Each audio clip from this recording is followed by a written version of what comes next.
మీ ఎలాంటి వ్యాపార ప్రకటనలకైనా వెంటనే మా ఛానల్ సంప్రదించండి. ప్రస్తుతం మనతో పాటు ప్రముఖ ఆధ్యాత్మికవేత్త ఆస్ట్రో న్యూమరాలజర్ జయప్రద గారు మనతో ఉన్నారు. మేడంతో మాట్లాడేద్దాం. నమస్కారం మేడం. నమస్తే అమ్మా. శ్రీమాత్రే నమః.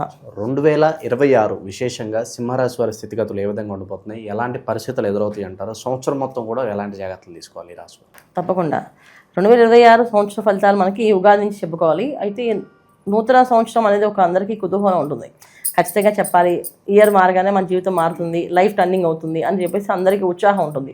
ఈ ఉత్సాహాన్ని మనం నిరుత్సాహం చేయకుండా సింహరాశి వాళ్ళకి ఎటువంటి ఫలితాలు ఉంటాయి ఈ సంవత్సరం చూసుకుంటే ఖచ్చితంగా మంచి ఫలితాలే అని చెప్పుకుందాం. ఎందుకంటే శుభవాను వింటూ మళ్ళీ చెడు ఫలితాలు ఎందుకు వినడం, మంచి ఫలితాలు వింటే జనవరి అంటే వీళ్ళకి ఆల్మోస్ట్ గ్రహస్థితి ఏమి మార్పులు ఉండవు. ఎందుకంటే సింహరాశిలోనే కేతు ఉన్నాడు, తర్వాత వీళ్ళకి సప్తమ స్థానంలో కుంభరాశిలో రాహు ఉన్నాడు, అష్టమ స్థానంలో శనేశ్వరుడు ఉన్నాడు, తర్వాత వీళ్ళకి ద్వితీయ స్థానంలో వ్యయ స్థానంలో గురువు, లాభస్థానం నుంచి వ్యయ స్థానంలో గురువు, లాభస్థానం వ్యయ స్థానం రెండు స్థానాల్లో గురువు ఈ సంవత్సరాలు సంచరిస్తుంటాడు. అంటే అతిచార యోగంలో ఒకసారి గురువు వక్రించి ఇలా జరుగుతూ ఉంటాయి కనుక వీళ్ళకి సింహరాశి వాళ్ళకి గురువు యొక్క అనుగ్రహం అనేది ఒక 50% వరకు ఫలితాలు ఉంటాయి.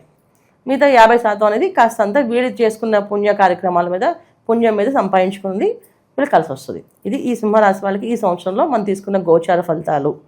అయితే ఇక్కడ శనేశ్వరుడు అష్టమ స్థానంలో శనేశ్వరుడు ఉండడం వల్ల కాస్త ఇబ్బందులు అనేది కొంచెం కష్టంగా ఉంటుంది. ఇటువంటి సమస్యలు అంటే అనారోగ్య సమస్యలు కాస్త ఇబ్బంది పెట్టే అవకాశం ఎక్కువ ఉంటుంది. దీర్ఘకాల రోగాలు, ఎప్పుడు ఏది లేని మనుషులు కూడా ఏదో ఒక రోగం ఉందని భయపెట్టి ఒక భ్రాంతితో బతికిస్తారు సంవత్సరం అంతా.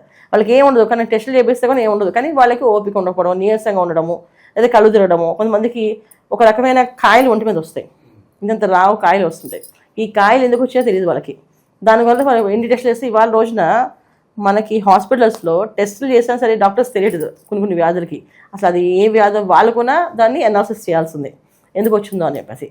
సో ఇలాంటి సిచ్యువేషన్స్ ఈ సంవత్సరంలో వీళ్ళకి ఎదురయ్యే అవకాశాలు ఉన్నాయి కనుక వీళ్ళు కాస్త జాగ్రత్తగా ప్రతి విషయాన్ని ఆహార నియమాలు కొంచెం జాగ్రత్తగా తీసుకొని ఏ ఆహారం ఎప్పుడు తీసుకోవాలి టైం టేబుల్ వేసుకొని మంచి ఆహారాన్ని సాత్విక ఆహారాన్ని తీసుకుంటూ బయట ఆహారాలు తినకూడదు. ఎందుకంటే 2026లో మనకు ఒక వ్యాధి వచ్చే అవకాశం ఉందని సూచనలు ఉన్నాయి. ఎందుకంటే ఇక్కడ గ్రహ కూటములు అవుతున్నాయి. మకర రాశిలో, తర్వాత మీన రాశిలో, వాటిలో 4-5 గ్రహాలు 6 గ్రహాలు కలుస్తున్నాయి. ఎప్పుడైతే ఈ గ్రహ కూటములు అవుతాయో ఏదో ఒక ప్రమాదం, పెను ప్రమాదం మనకి ఉంటుంది ఖచ్చితంగా. ఆ పెను ప్రమాదం అనేది చాలా మందికి జరిగే అవకాశాలు ఉంటాయి. ఆ జరిగే అవకాశంలో సింహరాశి వాళ్ళకి కాస్తంత ఉంది, మొత్తం ఉందని నేను చెప్పి వాళ్ళని ఏం భయపెట్టట్లేదు, కానీ ఖచ్చితంగా ఉండే అవకాశం వీళ్ళకు కూడా ఉంది. ఎందుకంటే ఇక్కడ కేతు ఉన్నాడు. ఎప్పుడైతే రాహుకేతులు ఎప్పుడైతే మనకి ఏ రాశిలో ఉంటారో ఆ రాశిలో ఆ ప్రభావం అనేది ఎప్పుడు కూడా ఉంటుంది. ఎందుకంటే ఫస్ట్ భయాన్ని కలిగించేది, ఆందోళన కలిగించేది, మన ఆలోచనల్ని మార్చేసేది, మనం ఎంత స్ట్రాంగ్ ఉన్నా సరే లేదు నువ్వు వీకే అని చెప్పేది ఈ గ్రహాలే. అందుకే రాహుగ్రహాలు ఎప్పుడు కూడా చాలా వాళ్ళు ఎక్కడుంటే అది కాలసర్పదోషం కింద మనం సర్పదోషం కింద తీసుకుంటాం. ఎందుకంటే ఒక భయమే, ఒక పావును చూసి మనం భయపడతాం కదా, ఆ పావుని అది ఏమి చేయకపోయినా ఒక గాజు బొమ్మలో ఉన్నా సరే దాన్ని చూసి మనం భయమే అనిపిస్తుంది. అమ్మ అది ఏ టైంలో అది గట్టిగా కాటేసి ఆ గాజు పగిలిపోయి బయటకు వచ్చేస్తుందేమో అనే భయమే ఉంటుందా. అలాంటి భయాన్ని కలిగించే అవకాశం సింహరాశి వాళ్ళకి ఈ సంవత్సరం అంతా ఉంటుంది. సో దీని నుంచి వీళ్ళు బయటపడడానికి వాళ్ళ కాస్త నామస్మరణ, సాత్విక ఆహారాన్ని ఖచ్చితంగా ఈ సంవత్సరం వీళ్ళంటే బయట ఆహారాన్ని తగ్గించుకోవడం చాలా చాలా మంచిది వీళ్ళకి. ఎందుకంటే ఇప్పుడు మన ఏదో విన్నాం బర్డ్ ఫ్లూ వస్తుంది, అదేదో పక్షులకు వచ్చేది కానీ మనుషులకు కూడా వచ్చింది అని చెప్తున్నారు కదా. ఇలాంటి భయం అనేది జరుగుతుంది.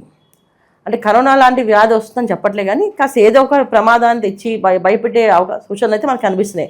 ఎందుకంటే ఎప్పుడైనా సరే మనకి మకర రాశిలో కానీ, తర్వాత మీన రాశిలో కానీ, ధనుసు రాశిలో కానీ ఏమైనా కూటములు కలిసాయనుకోండి ఏదో ఒక రోగం వస్తుంది అర్థం. ఎందుకంటే అగ్నితత్వ రాశులు, తర్వాత ఇవి భూతత్వ రాశులు, వాయుతత్వ రాశులు, వీటిలో కాస్త ఏదైనా జరిగింది అంటే అది వ్యాపించేస్తుందన్నమాట ఫాస్ట్గా. అగ్ని జ్వలించేస్తుంది, ధనిస్తుంటే మొత్తం అంతా అంటించేస్తుంది. అలాగే వాయువు విపరీతమైన గాలితో మొత్తం లాక్కెళ్ళిపోతుంది. ఇలాంటి రాశుల్లో జరిగితే మొత్తం ప్రమాదాలు కూటములు ఎప్పుడైతే 4 గ్రహాలు 5 గ్రహాలు కలుస్తున్నాయో అప్పుడు దానివల్ల మనకు వచ్చే ప్రమాదాలు ఉన్నాయి. ఆ ప్రమాదంలో అన్ని రాశి వాళ్ళకంటే ఈ సింహరాశి వాళ్ళు ముందున్నారు. అందువల్ల వీళ్ళు జాగ్రత్తగా చూసుకోవాలి. ఈ సంవత్సరం వీళ్ళు తీసుకోవాల్సిన జాగ్రత్త ఆహార విషయమే, ఆహార నియమాలు జాగ్రత్తగా ఉండడం. తర్వాత వీళ్ళకి వ్యయస్థానంలో గురువు, లాభస్థానంలో గురువు, వ్యయస్థానంలో గురువు ఉన్నప్పుడు కాస్తంత నష్టపోయే అవకాశాలు ఎక్కువ ఉన్నాయి. ఏంటంటే ఆస్తి నష్టం, తెలియకుండానే ఇంట్లో వాళ్ళే శత్రువులుగా మారి వీళ్ళ చేత ఆస్తి రాయించుకోవడమో, లేదా ఆస్తి పోగొట్టుకోవడమో, ఆస్తి పత్రాలు కనిపించకుండా పోవడమో ఇలాంటి జరిగే అవకాశం ఉంది. అంటే మూలధనాన్ని పోయే అవకాశం ఉంది. జాగ్రత్తగా ఉండాల్సిన అవసరం ఈ సింహరాశి వాళ్ళకి ఈ సంవత్సరం ఉంది. ఇది వీళ్ళు తీసుకోవాల్సిన జాగ్రత్తలు. ఇంకా ఉద్యోగ విషయంలో, వ్యాపార విషయంలో, తర్వాత ఆర్థికమైన వ్యవహారాల్లో వాటిల్లో వాళ్ళ పర్సనల్ జాతకాల్లో ఏవైతే యోగాలు దశలు బాగున్నాయో దాని ప్రకారం ఇది నడుస్తుంది. ఎందుకంటే దీన్ని మనం ఎంతవరకు ఇవ్వచ్చు వాళ్ళకంటే ఒక 50% మంచి ఫలితాలు చెప్పుకుందాం. ఇంకా 50% వాళ్ళ జాతకంలో అదృష్ట యోగాలు. వాళ్ళ జాతకంలో అదృష్ట యోగం బాగుంది, విదేశీ యోగం, విదేశాలకు వెళ్ళాలి చదువుకోవాలనుకుంటున్నారు, సో జాతకంలో యోగం బాగుంది, ఖచ్చితంగా వెళ్ళండి. లేదు మీకు జాతకమే తెలియదు, ఈ ప్రయాణం ప్రకారం వెళ్ళాలి అంటే కాస్తంత మే తర్వాత వీరు మహా అయితే ఏ ప్రయాణాలు చేయాలనుకున్నా జనవరి ఫిబ్రవరి కాకుండా ఒక జూన్ జూలై తర్వాత ప్లాన్ చేసుకుంటే కొంచెం అనుకూలంగా మారుతుంది. డిసెంబర్ నుంచి అయితే ఇంకా బాగా అనుకూలంగా మారుతుంది వీళ్ళకి. ఎందుకంటే రాహు మారుతాడు అక్కడి నుంచి, వీళ్ళకి కొంచెం ఆ యోగం అదృష్టం కలిసి వస్తుంది. కేతు మారుతాడు, రాహు మారుతాడు, అందువల్ల కొంచెం వీళ్ళకి యోగం అని చెప్పుకోవచ్చు. ఇది వీళ్ళు చేసుకో. విదేశాల్లో ఉండాలనుకున్నా, విదేశాల్లో సెటిల్ అవ్వాలనుకున్నా, విదేశ ప్రయాణాల్లో ఉందాం అనుకున్నా, లేదు విదేశాలు చదువుకోవడానికి వెళ్ళిన వాళ్ళు మామూలుగా వెళ్ళొచ్చు. వాళ్ళు ఇదే చదువుకొని వచ్చేస్తారు, అక్కడ ఏదో సాధిస్తాము, అక్కడ ఏదో ఉంటాము అన్న మాత్రం ఉండదు వీళ్ళకి. కాకపోతే వెళ్ళేటప్పుడు శుభశకనాలు చూసుకొని మంచి విషయాలు, అంటే ఈ సంవత్సరం ఈ మాసం వెళ్ళొచ్చా లేదని ఆ సంవత్సరంలో ఆ నెలలో కాస్త ఎవరైనా దగ్గర ఉన్న పంతులు గారు వాళ్ళని అడిగి అప్పుడు వెళ్తే మంచిది. ప్రయాణాలు ముఖ్యంగా చూసుకొని వెళ్ళడం ముఖ్యం వీళ్ళకి. వైవాహిక జీవితం పరిస్థితి ఏంటి? మూడో వ్యక్తి ఇన్వాల్వ్మెంట్ ద్వారా ఏమన్నా ఫ్యామిలీ ఎన్విరాన్మెంట్ ఏమైనా డిస్టర్బ్ అయ్యే అవకాశాలు కనిపిస్తుంది? అంటే వీళ్ళకి కేతు ఎప్పుడైతే ఉన్నాడో అక్కడ వైరాగ్యం అనేది ఎక్కువగా ఉంటుంది. ఏ విషయమైనా భార్యాభర్తలతో కూడా ఏదైనా గుడికి వెళ్దాం, ఏదైనా పూజ చేసుకుందాం, లేదా ఎక్కడికైనా వెళ్దామా, ఏదైనా చేద్దామా అనే ఆలోచన ఉంటుంది. అంతేగాని కొట్లాట్లు ఇబ్బందులు ఉండవు. రెండోది ఏంటంటే ఆస్తి నష్టపోయే అవకాశం ఉంది. కానీ అది భార్య తరఫు నుంచి వచ్చే ఆస్తి అనుకోండి, రాకపోవచ్చు. ఇస్తామని చెప్పి మోసం చేయొచ్చు. ఇప్పుడు ఆ అమ్మాయి తరఫున ఆనందంలో నేను ఇస్తాను నీకు అని చెప్పి నేను ఇవ్వట్లేదు, ఇప్పుడు నేను ఇవ్వాలనుకోవట్లేదు అని చెప్పేసి అని చెప్పడమో, లేకపోతే తల్లిదండ్రులు ఇస్తారని తల్లిదండ్రులు ఇవ్వకపోవడమో, లేకపోతే అకస్మాత్తుగా వాళ్ళు ఏదైనా ఇబ్బంది ప్రమాదానికి గురై వాళ్ళు చనిపోతే వీళ్ళకి ఆస్తి రాకపోవడం, ఇలాంటి నష్టం అయితే జరిగేది ఉంది. సో ఆస్తి నష్టమై ఈ సంవత్సరం వీళ్ళకి కనిపిస్తుంది తప్ప మిగతా ఏం కనిపించట్లేదు. సో కొత్త ఇల్లు కొనుక్కోవాలనుకునే వాళ్ళకి యోగం లేకపోవచ్చు. అది కూడా ఇది ఆస్తి నష్టంలో ఒకరు మాకు ఏ ఆస్తులు లేవండి అనుకున్నా, కొత్త ఇల్లు కొందాం అనుకుంటారు, అది నెరవేరకపోవచ్చు. ఈ సంవత్సరం వాళ్ళు ప్రయత్నం చేసి వాళ్ళు అనుకున్న విధంగా ఆ ఇల్లు రాకపోవచ్చు, కొనకపోవచ్చు. ఇవి జరిగే అవకాశం ఉంది. స్థలాలు, పొలాలు వీటి విషయంలో జాగ్రత్తగా ఉంటే చాలు వీళ్ళు ఈ సంవత్సరం అంతా. మిగతా విషయాలన్నీ వీళ్ళకి అనుకూలంగా ఉన్నాయి. ఆహార విషయం అయితే చాలా జాగ్రత్తగా ఉండాలి. అది ఒకటి వీళ్ళు చేసుకోవాల్సింది. సంవత్సరం మొత్తం వీళ్ళు చేసుకోవాల్సిన పరిహారాలు ఏంటి? ఏదన్నా శక్తివంతమైన ఆలయాలకు వెళ్ళొస్తుంటే బాగుంటుంది అనుకుంటే ఎటువంటి ప్రదేశాలకు వెళ్తే బాగుంటుంది?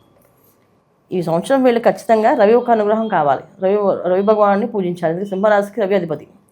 సూర్యోదయానికి పూర్వ నిద్ర లేచి సూర్య నమస్కారాలు, అరుణపారాయణ చేయించుకోవడము, తర్వాత శివాలయాలు దర్శనం చేసుకోవడం. ప్రతి శనివారం రావి చెట్టు చుట్టూ ప్రదక్షిణాలు చేయడం. వీళ్ళు ప్రతి శనివారం 11 ప్రదక్షిణాలు రావి చెట్టు చుట్టూ ప్రదక్షిణాలు చేస్తూ ఉంటే చాలా విశేషమైన ఫలితం వస్తుంది. ఏదైనా క్షేత్రాలకి వెళ్ళాలి, క్షేత్ర దర్శనం చేసుకోవాలి అంటే సుబ్రహ్మణ్య స్వామి ఆలయాలకు వెళ్దాం. తిరుత్తని వెళ్ళొచ్చు, లేకపోతే మన మోపిదేవి వెళ్ళొచ్చు. ఇవన్నీ కూడా వీళ్ళకి ఎక్కడెక్కడ దగ్గర ఉన్న సుబ్రహ్మణ్య స్వామి ఆలయాల క్షేత్రాలు దర్శనం చేసుకొని రావడం వల్ల ఈ రాహుకేతు ఒక ప్రభావం ఉంచి తగ్గే అవకాశం ఉండి ఆ మాయల్లో భ్రమలో పడకుండా వాళ్ళ నిజ జీవితం ఎలా ఉందో ప్రశాంతమైన జీవితాన్ని గడిపే అవకాశం ఎక్కువగా ఉంటుంది. ఓవరాల్గా 2026 సింహరాశి వారికి ఏ విధంగా ఉంటుంది, ఎలాంటి ఫలితాలు ఎక్స్పెక్ట్ చేయొచ్చు అనేది చాలా బాగా వివరించారు. ధన్యవాదాలు. నమస్తే మా శ్రీమాత్రే నమః.